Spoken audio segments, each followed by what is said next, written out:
नमस्कार दोस्तों, hello friends, कैसे हो आप लोग। मुझे उम्मीद है कि आप लोग बहुत ही अच्छे होंगे और आज लीगल एस्पेक्ट में आपका वेलकम है। आज हम पढ़ेंगे एविडेंस एक्ट के बारे में। लेकिन एविडेंस एक्ट के बारे में मैं आपको थ्योरी बिल्कुल नहीं पढ़ाऊंगी। मैं आपको बताऊंगी कि ये एविडेंस एक्ट फाइलों में प्रैक्टिकल रूप से हम कैसे अप्लाई करते हैं। तो इससे इसका जो नेचर है वो आपको समझ में आएगा, क्योंकि एविडेंस एक्ट पढ़ना इम्पॉर्टेंट नहीं है। और कुछ लोग मुझे बताते भी हैं कि हमें एविडेंस एक्ट बिल्कुल समझ नहीं आता। तो हम इसकी अप्लीकेबिलिटी पर आज बात करेंगे, इसके प्रैक्टिकल वे पर आज हम बात करेंगे।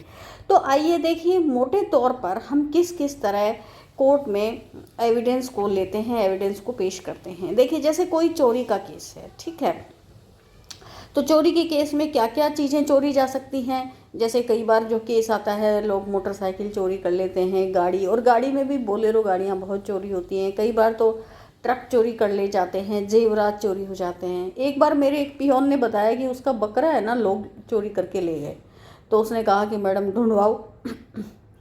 तो ऐसे ही एक मस्टर्ड साहब के घर से, उनका सरकारी क्वार्टर था, तो टोंटी होती है, पीतल की टोंटी, नल, है ना, उसको ही चोरी करके ले गए। अब एक बार एसपी साहब से बात हो रही थी कि घर से उनके लोटा और जूते ले गए। तो चोर कुछ भी लेके जा सकते हैं और किसी के भी घर से लेके जा सकते हैं भैया, वो पूछ के तो लेके जाते नहीं हैं। आप जानते हैं कि चोरी तो हमेशा बिना पूछे ही होती है। अब जैसे क्या होता है कि कोर्ट में सामान, वो पुलिस ने सामान बरामद कर लिया, मतलब सीज कर लिया, तो पुलिस उसका सीजर मीमो बनाती है पुलिस, ठीक है। तो पुलिस उसका सीजर मीमो बना लेती है। अब कोर्ट में जब एविडेंस होती है तो ये सामान जो है, ये सामान कोर्ट में मंगा सकती है। कोर्ट के अंदर एविडेंस के रूप में ये सामान पेश किया जाता है, ठीक है। तो एक तो प्रैक्टिकल अप्लीकेबिलिटी ये हो गई कि कोई भी सामान जब्त होता है किसी भी मामले का, चाहे चोरी का केस हो, मर्डर का केस हो, रेप का केस हो, अलग अलग चीज़ें उसमें जब्त होती हैं, तो उनका सीजर मीमो बनता है। वो सीजर मीमो तो एक डॉक्यूमेंट हो गया, ठीक है, डॉक्यूमेंट हो गया सीजर मीमो तो। लेकिन इस डॉक्यूमेंट के जरिए हमने जब्त क्या किया, आर्टिकल जब्त किया, मतलब कोई भी सामान जब्त किया।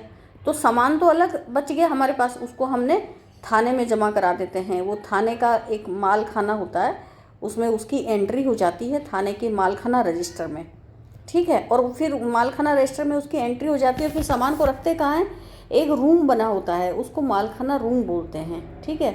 मालखाना रूम बना होता है थाने के अंदर, इसमें इसको रख देते हैं। इसका एक व्यक्ति इंचार्ज होता है, जैसे पुलिस का कोई हेड कांस्टेबल है, उसको इंचार्ज बना दिया।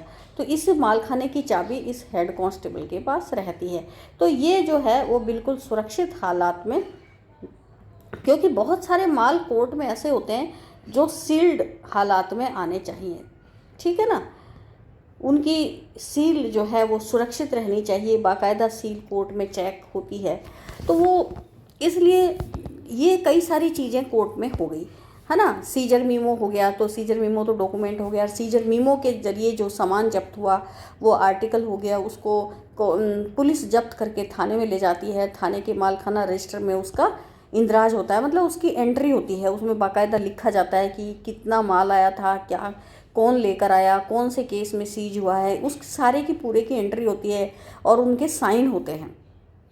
और फिर उस आर्टिकल को, सामान को इस मालखाना के रूम में रख दिया जाता है। लेकिन जैसे मोटरसाइकिल वगैरह होती है ना, तो वो तो थाने में ऐसे ही बेकार बाहर खड़ी कर देते हैं। तो उनमें क्योंकि इतना बस उसकी एंट्री कर लेते हैं मालखाना रजिस्टर में, बाकी उसको बाहर पटक देते हैं। आप देखते होंगे कई बार पूरे थाने जो हैं वो कारों से, मोटरसाइकिलों से भरे पड़े रहते हैं, क्योंकि उनकी जो सुपुर्दगी है वो उस क्लाइंट को नहीं हो पाती है जिससे वो जब्त किया गया है, या जिसका भी उस पर वाजिब हक है, जिसका टाइटल बन रहा है, उसको वो दिया नहीं जा पा रहा।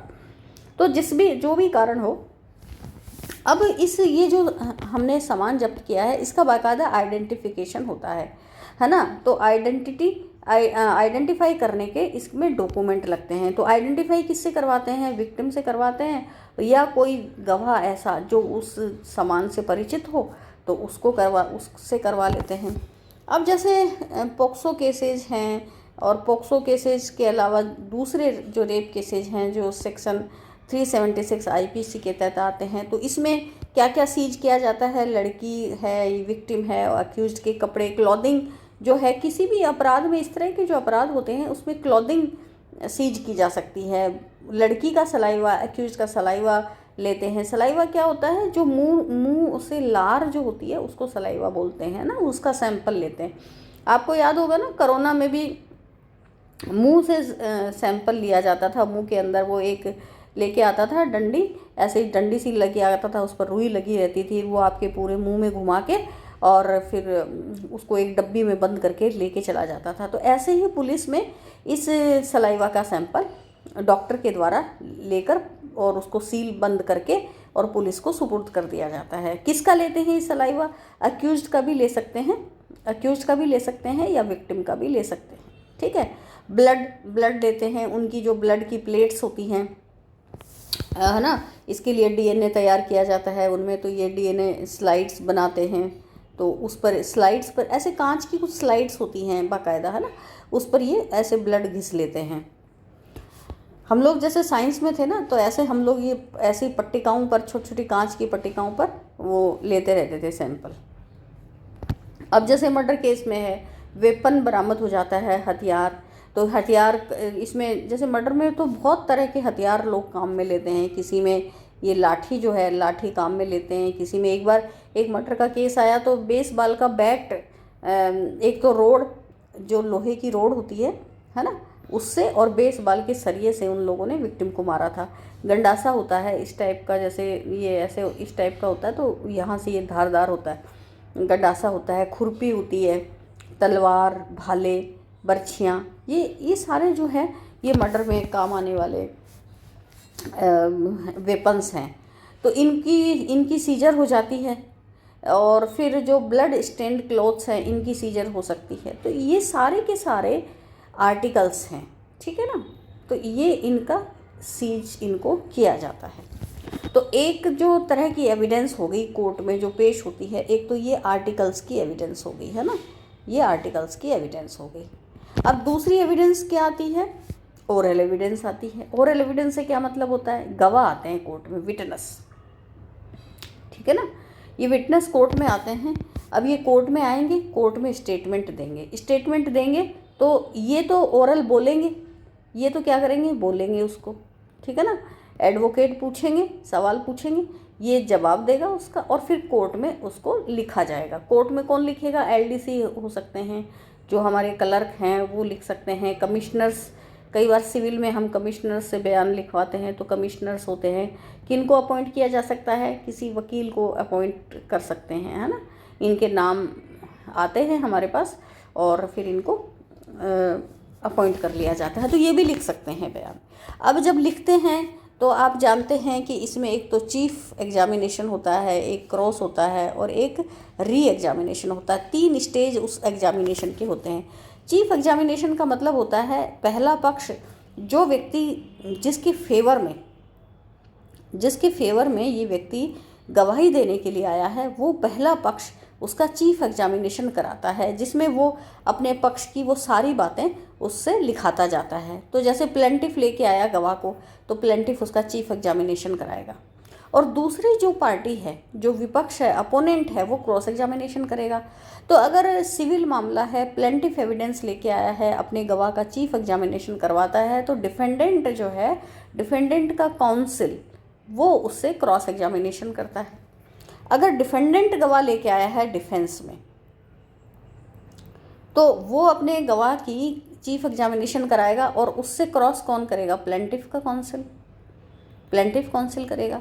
अगर क्रिमिनल में स्टेटमेंट हो रहे हैं तो प्रोसिक्यूशन का गवाह है, तो यानी पुलिस की तरफ से अगर गवाह पेश हुआ है, एक प्रोसिक्यूशन डिपार्टमेंट होता है, तो वो प्रोसिक्यूशन डिपार्टमेंट अगर गवाह लेकर आया है, पुलिस का गवाह है, तो चीफ एग्जामिनेशन उसका प्रोसिक्यूशन करवाएगा और डिफेंस काउंसिल जो है उससे क्रॉस करेगा। अगर डिफेंस काउंसिल है यानी अक्यूज्ड की तरफ से गवाह पेश हो रहे हैं, तो अक्यूज्ड का जो एडवोकेट है वो चीफ एग्जामिनेशन करवाएंगे और प्रोसिक्यूशन के जो पीपी साहब हैं, पीपी, एपीपी, स्पेशल पीपी, ये उससे क्रॉस करेंगे, ठीक है, ये इनमें से क्रॉस करेंगे और इसके बाद वापस उसका री एग्जामिनेशन होगा। अगर वो चाहते हैं री एग्जामिनेशन तो री एग्जामिनेशन पॉसिबल हो सकता है। री एग्जामिनेशन कौन करेगा? वापस यही पार्टी री एग्जामिनेशन करेगी। तो ये ओरल एविडेंस हो गई, 2 नंबर पॉइंट हो गए। तो 2 तरह की एविडेंस हो गई। पहले तो हमारा सामान कोर्ट में पेश होता है, जो भी सामान सीज किया जाता है वो सामान पेश हो जाता है। पहली एक एविडेंस तो वो हो गई। दूसरी ओरल एविडेंस होगी जिसमें विटनेसेस गवाही देते हैं। और तीसरे होते हैं डॉक्यूमेंट कोर्ट में पेश किए जाते हैं, ठीक है ना, डॉक्यूमेंट कोर्ट में। तीसरा हमारा पॉइंट है डॉक्यूमेंट्स का। तो जैसे ज़मीन का डिस्प्यूट है तो क्या क्या डॉक्यूमेंट्स कोर्ट केसेज में पेश करते हैं? कोई सेल डीड बना हुआ है तो वो पेश कर देते हैं, कोई गिफ्ट डीड है तो वो पेश कर देते हैं। अडॉप्शन का अगर कोई मैटर है ना, जैसे कोई ये कहता है कि मैंने ए बच्चे को अडॉप्ट किया है और दूसरा जो बी पार्टी है वो उससे डिनाई करती है, तो ए पार्टी जो है वो ये अडॉप्शन डीड पेश करके उसको साबित कर सकती है। सेल एग्रीमेंट, कोई व्यक्ति कहता है कि मैंने ए से एग्रीमेंट करके और ज़मीन ली थी, तो वो अपना सेल एग्रीमेंट पेश कर देता है। और कुछ डॉक्यूमेंट उनके पास नोटेरी किए हुए होते हैं। नोटेरी क्या होता है? नोटेरी इसको वेरीफाई करते हैं, डॉक्यूमेंट्स को तस्दीक करते हैं, है ना, अटेस्ट। तो इसके लिए एक नोटेरी एक्ट बना हुआ है, बाकायदा नोटेरी पब्लिक जो है वो गवर्नमेंट अपॉइंट करती है, तो उनको मजिस्ट्रेट की पावर होती है, तो वो कोई भी एफिडेविट या दूसरे कोई डॉक्यूमेंट नोटेरी कर सकते हैं। तो ये वाले डॉक्यूमेंट भी कोर्ट में पेश हो सकते हैं। पावर ऑफ अटॉर्नी पेश हो जाती हैं, रजिस्टर्ड भी होती हैं और नोटेरी से अटेस्टेड भी होती हैं। कोई और जैसे क्रिमिनल केस है ना, बाय चांस मान लो क्रिमिनल केस आता है तो पुलिस चार्जशीट पेश करती है, वो भी एक डॉक्यूमेंट है। एफआईआर, जैसे कोई व्यक्ति कोर्ट में पुलिस में एफआईआर लिखाता है, सबसे पहले वो रिटर्न रिपोर्ट पेश करता है, उसके आधार पर एफआईआर लॉज हो जाती है, तो ये भी डॉक्यूमेंट्स ही हैं। Site plan, police site plan बनाती है, मौके पर जाकर कोई भी अपराध घटना हो जाती है तो उसका साइट प्लान बनता है। सीजर मीमो, कोई सामान सीज करते हैं तो सीजर मीमो बनता है। तो ये सब डॉक्यूमेंट हैं जो कोर्ट की प्रोसीडिंग के दौरान एविडेंस में पेश होते हैं। और आप ये जानते हैं कि इनकी एविडेंसरी वैल्यू होती है। डॉक्यूमेंट्स जो हैं वो एविडेंस की श्रेणी में आते हैं। तो ये 3 तरह के हमारे पास एविडेंस एक्ट में जो एविडेंस आती है प्रैक्टिकल रूप में, वो एक तो विटनेस के स्टेटमेंट के रूप में आती है, ठीक है, जिसको हम ओरल एविडेंस कहते हैं। दूसरी डॉक्यूमेंट्री एविडेंस के रूप में आती है, डॉक्यूमेंट्स आते हैं डॉक्यूमेंट्री एविडेंस के रूप में। और तीसरे आते हैं आर्टिकल्स, यानी वो जो पर्टिकुलर सामान जब्त किया गया है, जो सामान फॉरफिट किया गया है, वो सामान कोर्ट में पेश हो जाता है। अब इसमें भी कई बार कोर्ट की डिस्क्रिशनरी पावर्स होती हैं, उनको लगता है कि इस सामान की ज़रूरत नहीं है, ये पर्याप्त रूप से वैसे ही डॉक्यूमेंट से साबित हो रहा है, तो आर्टिकल्स कोर्ट में पेश नहीं कराते, पुलिस थाने में ही पड़े रहते हैं, माल खाने में। लेकिन कोर्ट में भी एक माल खाना होता है, आपको पता है, कोर्ट में भी एक माल खाना होता है। जैसे एक बाकायदा रूम होता है, उसमें बाकायदा डबल चाबी लगी रहती है। एक उसकी चाबी जो है वो ऑफिसर के पास रहती है, जो भी जजेज हैं, मजिस्ट्रेट्स हैं, उनके पास रहती है, और एक चाबी जो है वो स्टाफ के पास रहती है, कोई भी नाजिर है या उनको। तो ये 2 चाबियां रहती हैं, 2 चाबियों से ही ये माल खाना जो है खुल सकता है और इसके अंदर सामान जमा होता है, बाहर निकलता है। बाकायदा एक माल खाना रजिस्टर रखा होता है, जब भी ये माल खाना खुलता है इस रजिस्टर में उसकी एंट्री होती है कि कब कब खुला। तो इस तरह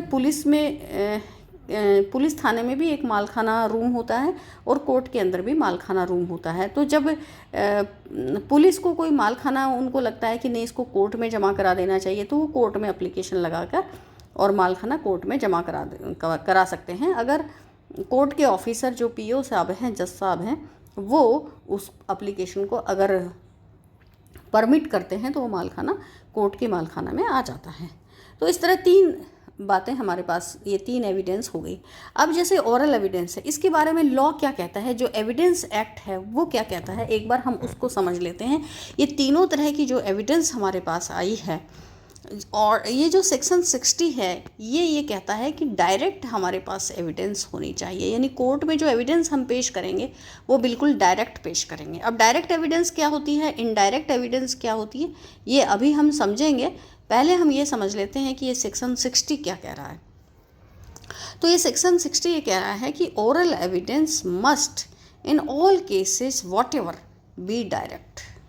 ये देख लो, इसने बिल्कुल डायरेक्ट एविडेंस की बात कर दी है कि कोई भी एविडेंस कोर्ट में जब हम पेश करते हैं तो वो डायरेक्ट होनी चाहिए। अब यहाँ तो इसने ये मैंडेटरी बना दिया है कि एविडेंस कोर्ट में हम जब पेश करेंगे तो वो डायरेक्ट होनी चाहिए। लेकिन डायरेक्ट एविडेंस होती क्या है? What is direct evidence? What is direct evidence? ये हम अब आगे देखेंगे कि ये डायरेक्ट एविडेंस होती क्या है। तो इसने खुद ही समझाया है डायरेक्ट एविडेंस। एक एक पॉइंट को हम देख लेते हैं। ये कह रहा है if it refers to a fact which could be seen, कोई ऐसा फैक्ट जो देखा जा सकता है, सीन किया जा सकता है। It must be the evidence of a witness who says he Shaw. ये ही शॉ जो शब्द है ये बड़ा इम्पॉर्टेंट है।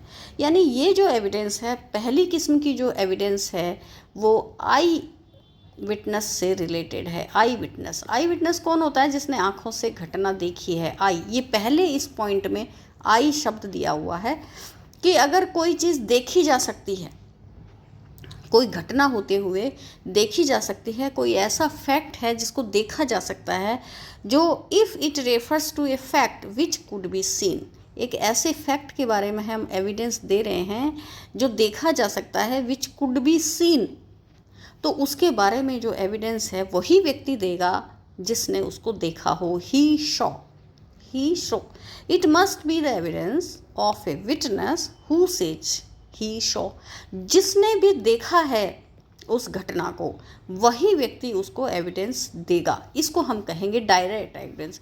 बिल्कुल आँखों से देखने वाला व्यक्ति ही उस एविडेंस को कोर्ट में आकर बताएगा। इसको हम डायरेक्ट एविडेंस कहेंगे। ये डायरेक्ट एविडेंस यानी डायरेक्ट, ये तो सीन है, ठीक है, और ये देखने वाला है ही शॉ, तो ये बिल्कुल डायरेक्ट है। एक नंबर इसका और इसका डायरेक्ट लिंक है।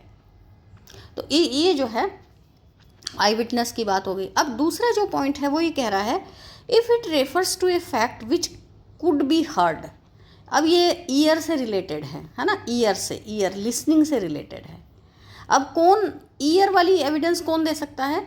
अगर कोई ऐसा फैक्ट है, अगर कोई ऐसी बात हुई है जिसको कानों से सुना जा सकता है, तो उसके बारे में कौन व्यक्ति एविडेंस दे सकता है? इसको ये पॉइंट बता रहा है। It must be the evidence of a witness who says he heard it, जिसने सुना। तो बिल्कुल ईयर से ये एक धमाका हुआ, ठीक है, इसकी वॉइस निकली, साउंड, इसका साउंड निकला और इस आदमी ने, ही ने सुना, ही लिसन। तो इस आदमी ने डायरेक्ट इस साउंड को सुना है, तो ये व्यक्ति एविडेंस दे सकता है, ठीक है ना। जैसे बम ब्लास्ट हुआ, नॉइज़ हुआ और इस व्यक्ति ने ये एक महिला है, इसने इसको डायरेक्ट जो है वो हर्ड किया है, तो ये महिला एविडेंस दे सकती है। अब आता है तीसरा point, if it refers to a fact which could be perceived by any other senses or in any other manner. Any other senses or any other manner, perceived शब्द इस्तेमाल हुआ है। इसमें वो सारी चीज़ें आ जाती हैं जो दूसरे अदर सेंसेस से या और किसी तरीके से एक ह्यूमन जो बीइंग है वो उसको ग्रहण कर सकता है, उस फैक्ट को परसीव कर सकता है। जैसे मान लो उसको टेस्ट कर सकता है। अगर किसी आदमी को लगे कि उसको कहा जा रहा है फूड है ये, लेकिन उसने परसीव कर लिया टेस्टिंग से कि ये तो जहर है ना। या फिर वो स्मेल कर सकता है ना, स्मेल करके पता कर सकता है, या फिर वो टच करके पता कर सकता है, टच कर सकता है, उसको फील कर सकता है, ठीक है ना। अब जैसे जो हमारे दिमाग के इंटेंशन हैं और इंटेंशन, इसका इरादा फ्रॉड करने वाला है या बोनाफाइड है, तो ये चीज़ें हमारे इनर सेंसेज जो होते हैं, इनर सेंसेज, उनसे फीलिंग से हम उसको वो कर सकते हैं। तो यहाँ जिस भी तरीके से हम परसीव्ड करें, तो डायरेक्ट जो व्यक्ति परसीव कर रहा है वो उसकी एविडेंस दे सकता है। इसके बारे में ये कह रहा है it must B evidence of a witness who says he perceived it, जिसने परसीव किया है बिल्कुल डायरेक्ट। ये ये सीन है, ठीक है ना, इसके बारे में कुछ भी परसीव किया है इस एक्स आदमी ने, तो ये इसकी डायरेक्ट एविडेंस दे सकता है। एक्स आदमी जो है उसको डायरेक्ट देखने वाला है, डायरेक्ट परसीव करने वाला है, तो एक्स ही एविडेंस उसके बारे में दे सकता है। तो 3 चीज़ें हो गई हमारे पास, आइज, ईयर और परसीव, है ना। डायरेक्ट आई देखने वाला, ईयर सुनने वाला और परसीव करने वाला। अब ये तो 3 पॉइंट हो गए, ठीक है। अब आता है एक्सपर्ट ओपिनियन के बारे में कि एक्सपर्ट ओपिनियन कौन दे सकता है। तो एक्सपर्ट ओपिनियन भी डायरेक्ट होनी चाहिए, लेकिन डायरेक्ट कैसे देंगे एक्सपर्ट ओपिनियन, अब इसके बारे में ये बात कर रहा है। If it refers to an opinion or to the ground on which that opinion or to the grounds on which that opinion is held, it must be the evidence of that person who holds that opinion on those grounds. अब जैसे expert opinion कोई व्यक्ति देता है, जैसे मान लो doctor है ना, डॉक्टर को हम मेडिकल एक्सपर्ट कहते हैं, मेडिकल एक्सपर्ट है वो डॉक्टर, तो एक्सपर्ट की ओपिनियन है। अब इसके पास एक आदमी आया और इसको अपनी जो है उसकी कुछ चोटें लगी हुई थी, वो बिल्कुल हर्ट था, उसने अपनी चोटें उसको दिखाई। डॉक्टर साहब ने अपनी ओपिनियन लिखी कि ये जो चोटें हैं ये 0 से 6 आर के बीच की हैं, ठीक है ना। और फिर इन्होंने इसके आधार पर कह दिया कि ये फ्रेश हैं।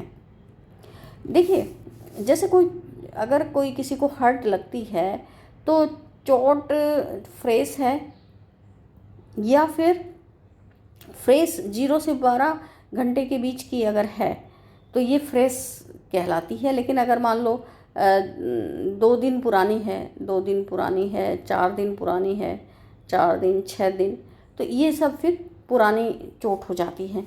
तो यहाँ डॉक्टर जो है अपनी ओपिनियन दे रहा है उस चोट के बारे में। हालांकि उसने मेडिकल जूरिस्प्रूडेंस पढ़ा है, उसने बहुत सारी दूसरी थ्योरीज पढ़ी हैं, उनके ग्राउंड्स जो हैं वो अपनी ओपिनियन देगा।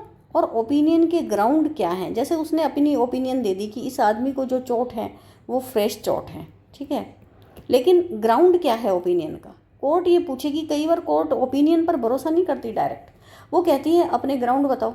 तो डॉक्टर ये कहता है कि फ्रेश मैं इसलिए इसको बता रहा हूँ कि जब ये मेरे पास आया ब्लीडिंग कर रही थी वो चोट।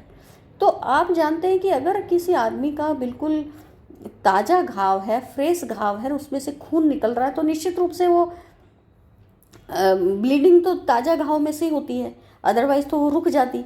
अगर किसी आदमी के 6-8 घंटे खून बह जाए तो मर भी तो सकता है ना, तो खून तो थक्का बन जाता है, उसका रुक जाता है खून। लेकिन अगर उसको तुरंत ब्लीडिंग हो रही है तो इसका मतलब हम कह सकते हैं, हम ओपिनियन दे सकते हैं कि वो चोट फ्रेश है। तो यहाँ डॉक्टर साहब भी अपनी ये जो ओपिनियन है फ्रेश चोट होने का, उसका ग्राउंड बता रहे हैं कि इसमें से ब्लीडिंग हो रही थी। तो ओपिनियन और ग्राउंड के बारे में कौन अपनी एविडेंस दे सकता है? The person who holds that opinion, the person who holds that opinion. तो यहाँ ओपिनियन कौन होल्ड कर रहा है? डॉक्टर एक्स अपनी ओपिनियन होल्ड कर रहा है, तो डॉक्टर एक्स ही उसके बारे में एविडेंस दे सकता है। अब इसमें भी 2 प्रोवाइडेड दैट हैं, मतलब 2 अपवाद हैं, 2 एक्सेप्शंस हैं। क्या हैं? The opinion of experts expressed in any treatise commonly referred for sale. अब क्या होता है कि कोई ऐसी ट्रीटाइज है, मतलब बुक है, कोई किताब है, उसके अंदर कोई बात लिखी हुई है ना, और उसके ग्राउंड भी, ओपिनियन के ग्राउंड भी उस किताब में लिखे हुए हैं, तो वो कैसे प्रूव की जा सकती है? May be proved by the production of such treatise. तो वो कहते हैं उस बुक को ही कोर्ट में पेश कर दो, यानी फिर डॉक्टर को आने की ज़रूरत नहीं है, उस व्यक्ति को, उस पर्सन को डायरेक्ट आने की ज़रूरत नहीं है। अगर किसी बुक में से हम किसी बुक को पेश करना चाहते हैं कि कोर्ट अपनी ओपिनियन जो है फ्रेम कर ले उसके आधार पर, तो वो बुक कोर्ट में पेश कर दो, है ना। लेकिन वो भी कब पेश की जा सकती है? If the author is dead, जैसे ऑथर उसका डेड हो गया हो, ऑथर कांट फाउंड, मिल नहीं सकता, he has become incapable of giving evidence, या एविडेंस देने के लिए इनकेपेबल हो गया, जैसे वो बोल ही नहीं पा रहा, बोल नहीं सकता, है ना, या फिर कोमा में चला गया, वो व्यक्ति हॉस्पिटल में भर्ती है, कोमा में है, तो ना तो वो डेड है, ना उसको ये कह सकती कि कांट फाउंड, लेकिन इस तीसरी कैटेगरी में आ गया, कोमा में है, तो इनकेपेबल ऑफ गिविंग एविडेंस। समझे बात को? और can not be called as a witness without an amount of delay. चौथा पॉइंट इसमें आता है। पहला पॉइंट तो डेड हो गया है, दूसरा कांट फाउंड, तीसरा अपना क्या था, तीसरा ये था इनकैपेबल, और चौथा जो है डिले। जैसे मान लो अमेरिका में रहता है, अब हमें तो कोर्ट में जल्दी फैसला करना है, 2 महीने में करना है, लेकिन डॉक्टर साहब तो 8 महीने भी नहीं आ सकते, 8 महीने नहीं आ सकते, कोई ट्रेनिंग कर रहे हैं या उनको छुट्टी नहीं मिलती वहाँ से, या कुछ भी कारण है, तो अर्जेंट, और केस की हियरिंग बहुत अर्जेंट है, तो ऐसी स्थिति में जो है वो उसकी जो बुक है वो हम पेश कर देंगे। और expense which the court regards as unreasonable, या फिर वो ऐसे वो आने से उसका अनरीजनेबल एक्सपेंस होता हो। जैसे वही अमेरिका, मान लो अमेरिका से आए, एविडेंस देने आए और उसका 10 लाख रुपए खर्चा हो रहा है, तो कोर्ट कहेगी 10 लाख रुपए खर्चा हो रहा है तो छोड़ो, उसकी बुक पेश कर दो, उसी से हम मान लेंगे। ठीक है, तो आई बात समझ में, ये उसका एक्सेप्शन है। अब प्रोवाइडेड दैट, एक और प्रोविजो है इसमें, that if oral evidence refers to the existence or condition of any material thing। अब यहाँ ये वस्तु के बारे में, जो हमने आर्टिकल के बारे में बात की थी ना, उस आर्टिकल के बारे में बात कर रहा है कि एविडेंस से किसी आर्टिकल का, किसी मटेरियल थिंग का एग्जिस्टेंस हमें शो करना है, उसकी कंडीशन शो कर रही है ना। जैसे कंडीशन मान लो एक ये सोर्ड है, ठीक है ना, एक तलवार है और तलवार पर खून लगा हुआ है। अब मर्डर का मुकदमा है ये, और हम उसकी कंडीशन कोर्ट में पेश करना चाहते हैं कि इसमें एक ह्यूमन बीइंग का मर्डर हुआ है, ह्यूमन बीइंग, और तलवार मिली है, उसके पास पड़ी हुई तलवार मिली है और तलवार पर खून लगा हुआ है। तो ये तलवार पर खून लगा होना, ये एक कंडीशन है उस सोर्ड की, उस तलवार की, तो ये हम कोर्ट को दिखाना चाहते हैं। तो ऐसी स्थिति में हम क्या करेंगे? और ये भी है कि अदर देन ए डॉक्यूमेंट, वो डॉक्यूमेंट नहीं होना चाहिए, तो निश्चित रूप से वो कोई आर्टिकल ही होगा। मटेरियल की बात कर रहे हैं, इन्होंने तो शब्द लिखा है, आर्टिकल शब्द नहीं लिखा। देखिए, एनी मटेरियल थिंग कौन सी होती है? कोई भी आर्टिकल ही होता है material thing, other than a document, और डॉक्यूमेंट की बात कर नहीं रहा है। तो कोर्ट क्या करेगी? द कोर्ट में इफ़ इट थिंक्स फिट, यदि उसको उचित लगता है, यदि उसको जस्ट लगता है, रीजनेबल लगता है, require the production of such material thing for its inspection, court उसका इंस्पेक्शन करने के लिए मंगवा लेगी। अब एक बार क्या हुआ, एक बिल्कुल जो है ना नमक से भरा हुआ ट्रक पकड़ा गया कोर्ट में, है ना, पुलिस ने पकड़ा नमक से भरा हुआ ट्रक, पुलिस ने उसको उस पर केस बनाया। अब पीपी साहब जो है ना अड़ गए, पब्लिक प्रोसिक्यूटर, कि ये नमक से भरा हुआ ट्रक जो है वो कोर्ट में लाया जाए, कोर्ट में पेश कराएंगे हम, तो कोर्ट उसका इंस्पेक्शन करे। लेकिन यहाँ देखिए, यहाँ पीपी साहब को कोर्ट में एप्लीकेशन पेश करनी पड़ेगी। ये शब्द लिखा हुआ है इफ़ इट थिंक्स फिट, ये पूरी तरह से कोर्ट के डिस्क्रिप्शन पर है। कोर्ट को लगता है कि इंस्पेक्शन ज़रूरी है उस मटेरियल का, तो इंस्पेक्शन के लिए उसको प्रोडक्शन के लिए बुला लो, नहीं तो नहीं बुलाओ। तो इस तरह हमारे पास सेक्शन 60 से क्या स्थिति उभर रही है कि हमारे पास एक ओरल एविडेंस है, ओरल एविडेंस डायरेक्ट होनी चाहिए, हम बुक्स पेश कर सकते हैं एक्सपर्ट ओपिनियन के लिए, है ना। अगर जो ट्रीटाइज ऑफ ऑथर्स हैं, यदि वो मर गया है, मिल नहीं सकता, इनकेपेबल हो गया है, इनऑर्डिनेट डिले के कारण आ नहीं सकता, ये सारी चीज़ें आ गई। आर्टिकल्स पेश कर सकते हैं, ये आर्टिकल्स क्या होते हैं? मटेरियल थिंग्स होते हैं। ये जैसे मेडिकल जूरिस्प्रूडेंस में मोदी की बुक बहुत पेश की जाती है एक्सपर्ट ओपिनियन के लिए कि इसमें ये लिखा हुआ है, इसमें ये लिखा हुआ है।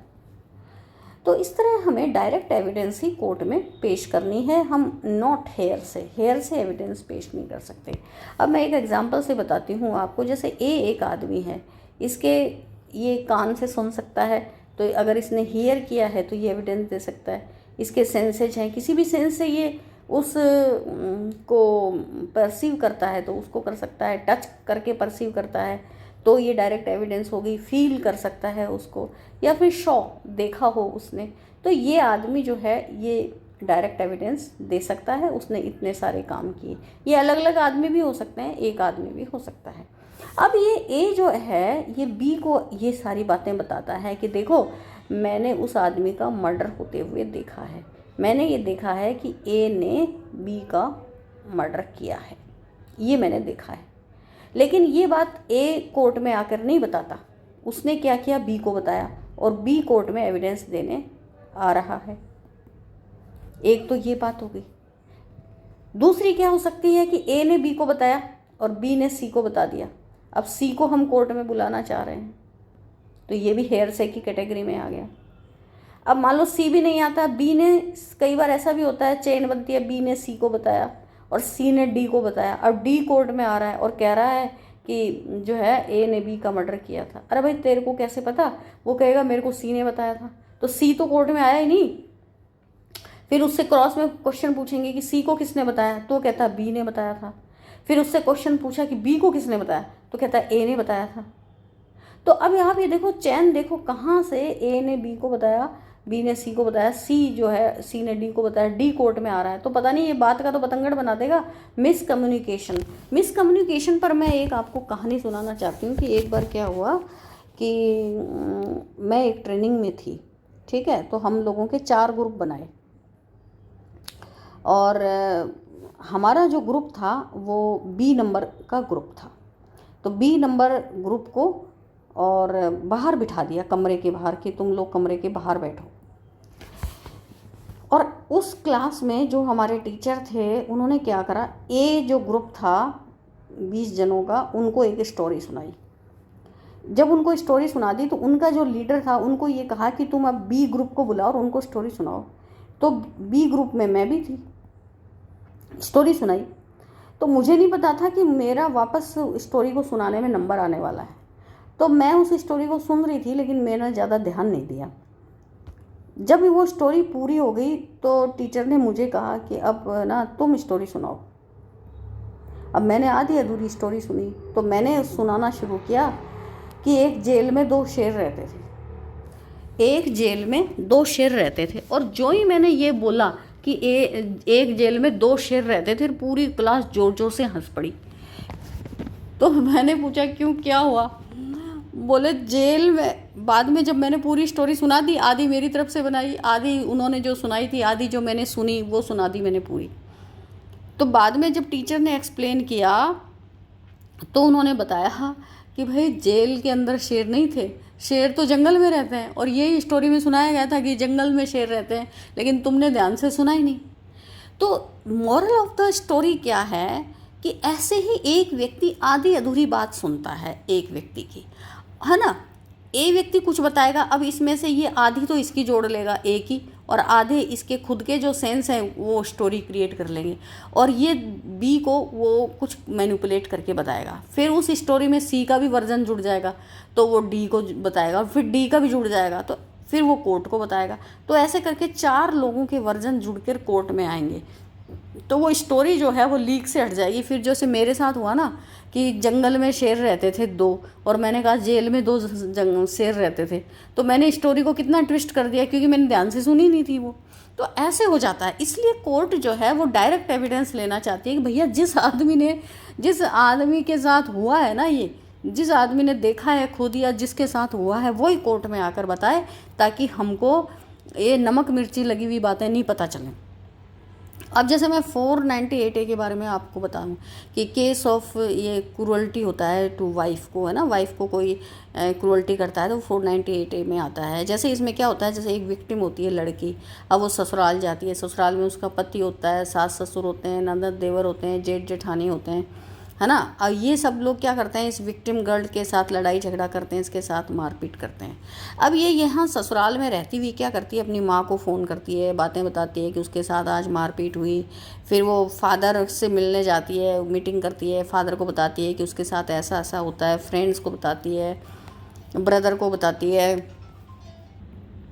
तो इसके जैसे ब्रदर वगैरह भी होते हैं, उनको ये पूरी स्टोरी बताती है। अब विटनेस जैसे कोर्ट में आते हैं, मान लो 498A का केस हो गया अपने पास, तो विटनेस कोर्ट में आए तो एक तो ये विक्टिम गर्ल आ गई।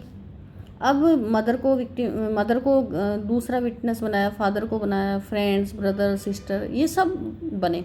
लेकिन इनमें से कोई भी ये ना तो आई विटनेस है, ना मतलब आई विटनेस नहीं है ये, ना तो इन्होंने देखा है घटना को, ना सुना है। ये तो इस लड़की के बताए अनुसार ही बात कर रहे हैं, क्योंकि यहाँ हम देख रहे हैं ना कि घटना तो इसके साथ हो रही है, और घटना कहाँ हो रही है, ससुराल में हो रही है। लड़की इनको फ़ोन पे बता रही है, यहाँ इनको फादर को अलग से जाके मीटिंग करके बताती है, इनको भी फ़ोन पर या मीटिंग करके बताती है। तो इनमें से कोई भी व्यक्ति ऐसा नहीं है जो डायरेक्ट यहाँ इसके ससुराल में उपस्थित हो और उसके सामने इसके साथ मार पिटाई हो रही हो। अब जो 498 के केस आते हैं तो इतने सारे ये लोग गवाह बनते हैं, फिर और जैसे FIR दर्ज होती है तो उसका गवाह हो गया, सीजर मीमो बना। कई बार जैसे उसका सामान के बारे में 406 सेक्शन 406 की भी लग जाती है, तो उसको सीज करना पड़ता है। तो विटनेस नंबर 1, विटनेस नंबर 2 उसके बना देते हैं कि सामान सीज किया इनके सामने। साइट प्लान की घटना कहाँ हुई, इसके भी 2 विटनेस बनानी है, W1, W3। फिर मुलजिमान को जैसे एक्यूज पर्सन को अरेस्ट कर लिया तो उनके भी विटनेस बन गए कि इनके सामने अरेस्ट किया, W1, W2 के सामने इनको अरेस्ट कर लिया। आर्टिकल्स हो गए, मोटरसाइकिल, कार, ज्वेलरी, जो भी उनके आर्टिकल्स हैं वो सीज कर लिए, और फिर एविडेंस IO की हो जाती है। तो इस तरह उसकी एविडेंस हो जाती है। लेकिन इस पूरे एविडेंस की अगर हम एनालिसिस करें तो हम क्या पा रहे हैं कि इसकी स्टार विटनेस केवल एक ही है, ये विक्टिम गर्ल, ये अकेली सूत्रधार है जो ये कह रही है कि उसके साथ क्रूरल्टी हुई। बाकी तो क्या है, चैन ऑफ विटनेस है जो बेकार के हैं, जो पूरी सेकेंडरी एविडेंस, ये जो मतलब इनडायरेक्ट एविडेंस आ रही है। डायरेक्ट एविडेंस तो केवल यही लड़की है जो जिसके सारे सेंसेस से वो घटना परसीव की जा रही है। आई विटनेस भी यही है और मतलब उस पूरी क्रूरता को महसूस भी यही कर रही है ना। तो स्टार विटनेस ये अकेली स्टार विटनेस है। इसीलिए 498A के मामले कोर्ट में अधिकांशतः फेल हो जाते हैं। इसीलिए हो जाते हैं कि ये स्टार विटनेस, अगर इसमें कुछ भी कॉन्ट्राडिक्शन आता है या ढंग से एविडेंस ये नहीं दे पाती है, प्रेशर में या किसी भी तरीके से ये टूट जाती है, या इसके बहुत सारे होते हैं, कई बार बहुत टाइम बाद एविडेंस होती है तो बहुत सारी घटनाएं ये भूल जाती है। तो अगर ये स्टार विटनेस कोर्ट में ढंग से एविडेंस नहीं दे पाई तो 498A का इसका मुकदमा धराशायी हो जाएगा। ऐसी जैसे लूट की वारदात है, अब सेक्शन 392 लगाया, अब गर्ल की चेन जो है वो गोल्ड की चेन वो मुलजिम तोड़ ले गया। अब और कोई एविडेंस नहीं है, ये गर्ल ही है ना। इसकी ये चेन आर्टिकल बरामद हो जाती है, इसकी पहचान हो जाती है, तो पहचान करने वाली एविडेंस हो जाती है। फिर एक्यूज्ड जो है अरेस्ट हो जाते हैं। तो अरेस्ट किसके सामने किया, W1, W2 के सामने। सीजर किसके सामने बनाई, W1, W2 के सामने। IO कौन है, SHO, CI, ASI, sub inspector, head constable, ये जो है ये हो सकते हैं इसमें, है ना। तो लेकिन इसमें भी हम ये देख पा रहे हैं कि जो घटना जिसके साथ हुई है वो स्टार विटनेस ये अकेली लड़की है। तो जब तक ये लड़की एविडेंस नहीं देगी तब तक हम मामले की तह तक नहीं पहुंच सकते कि वास्तव में असली घटना क्या थी। तो दोस्तों, ये मैंने आपको एविडेंस एक्ट की जो एविडेंस की क्रक्स है वो मैं आपको प्रैक्टिकल नॉलेज के साथ बता रही हूँ कि सेक्शन 60 जो है वो किस तरह कोर्ट में हमें काम देता है। तो धन्यवाद आपको कि आप इस वीडियो को आपने पूरा देखा है, और इसके बारे में कमेंट करके ज़रूर बताना कि वीडियो कैसा लगा। हम एविडेंस एक्ट की और भी इस तरह की प्रैक्टिकल एस्पेक्ट वाली जो चीज़ें हैं वो मैं आपके सामने लेकर आऊँगी। Thank you.